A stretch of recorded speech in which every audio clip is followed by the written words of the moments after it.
Eddie Mitchell, c'est une faudra y dire. Il y en a, il ferait mieux de faire du blues. C'est pas dur le blues. Tu te mets dans un champ, tu cries. Queen, it's a kind of magic. Freddie Mercury, le symbole, le plus grand. Freddie Mercury, c'est quand même le seul. Quand il allait faire des courses, il gardait sa cape. Non mais il n'y a plus de rock, il n'y a plus de rocker, faut être honnête. Il reste qui? Johnny, Billy Idol, Scorpion. Non mais je veux dire, voilà, il y a 4 groupes dans le monde. C'est pas Calogero là, ou je sais pas quoi, là, Whitney Houston. C'est pas du rock ça. C'est pas ça le rock. Le rock c'est t'arrives, t'as une guitare et tu sais pas si elle va marcher. C'est ça le rock. Tu prends des risques, t'as peur. Ce soir tu vas jouer, peut-être que ton batteur il va pas venir, tu sais pas. Mais toi faut que t'assures, parce que t'as 10 000 personnes ce soir, et t'attendent, et elles feront pas de cadeaux. C'est ça le rock. Il y a des gens ils t'aiment, il y a des gens ils te détestent. Ça, faut que tu l'acceptes, c'est pas facile. Il y en a, ils sont pas capables, ils supportent pas. Regarde les Doors, ils ont pas pu supporter. Ils sont tous morts. T'as vu Elvis? Il est devenu tout bouffi. Parce que c'est des personnes, à la base, elles étaient pas faites pour ça, c'est tout. Eddie Mitchell, c'est une tapette, faudra y dire. Il y en a, il ferait mieux de faire du blues. C'est pas dur le blues. Tu te mets dans un champ, tu cries.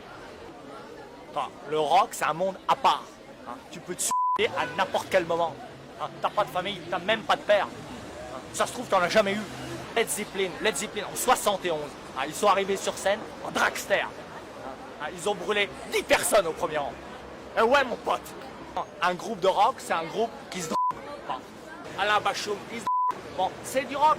Jimi Hendrix, c'était du rock. Non, je suis désolé. Les Rolling Stones, c'est pas du rock. De quoi? Les Stones? C'est du rock. Alors, nous, ici, c'est pas difficile. Si tu as un problème de caméscope, magnétoscope, tout ce qui finit en hop, on va dire, c'est pas dur, t'appelles Christophe. C'est Christophe.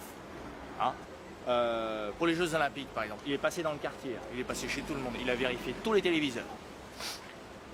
Alors je vais te dire, après, pendant 4 ans, tu as une image. Moi, je m'entends bien avec Christophe.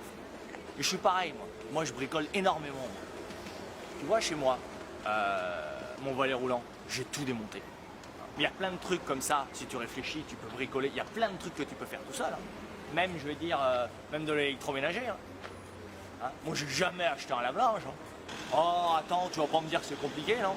Tu prends une carcasse standard. Tu récupères un tambour, t'en as plein les décharges. Là, tu te fais un panneau de commande, avec des cartes électroniques, tu mets un moteur, ça y est, tu l'as ton lave-linge. C'est pas pour ce que ça coûte. Pour 40 €, tu te le fais ton lave-linge. Tu vas pas te faire chier à aller chez Darty, non? Je m'en occupe, moi, si tu veux. Ça t'intéresse? Pourquoi? Qu'est-ce que t'as? T'en as déjà un? Qu'est-ce que t'as pris? Whirlpool? Tu t'es fait baiser. T'as les mêmes systèmes de vidange que les Anufi. Tu perds 30%. Ouais, t'es le roi des cons. Ouais, t'as l'air de t'y connaître. Ouais, d'accord. Ouais, t'es journaliste, mais t'es capable d'acheter un lave-linge, quoi.